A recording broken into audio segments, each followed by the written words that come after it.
Hello, this is Rodolfo Silva, and today we're going to talk about the hover states and the Apple Pencil Pro roll gestures on ZBrush for iPad. So if you hover over and you have an Apple Pencil Pro, any of these buttons on the UI, you'll get a small description of what it is that you're hovering over.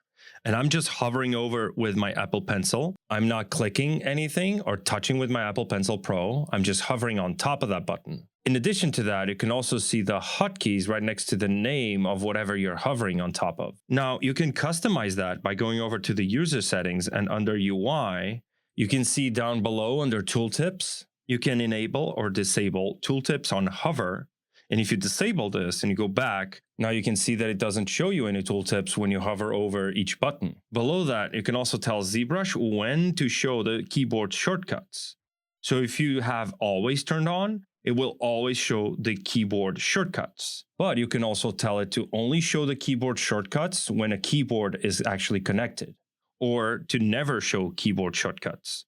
So if I have this option on and then I remove my iPad from the keyboard, now if I hover over, it won't show me any keyboard shortcuts. Another thing you can change is how they're appearing on your layout. So for example, if you're using an Apple keyboard, you'll want the Apple icons, because then it will show the hotkeys according to the Apple keyboard.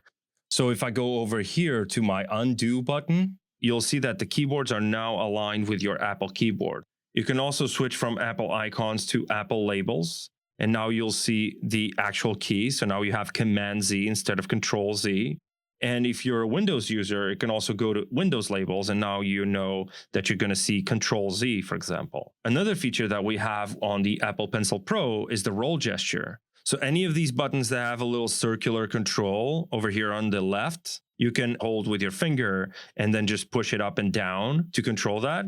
But now you can just hover over it and then roll your Apple Pencil Pro to control the focal shift, the draw size, the Z intensity, and the RGB intensity, which in this case, this brush does not have. You can also turn on and off the roll gesture by going over to the settings under navigation and turning on and off allow roll gesture. So that was a rundown of the Apple Pencil Pro features. Thank you for watching, and I'll see you in the next one.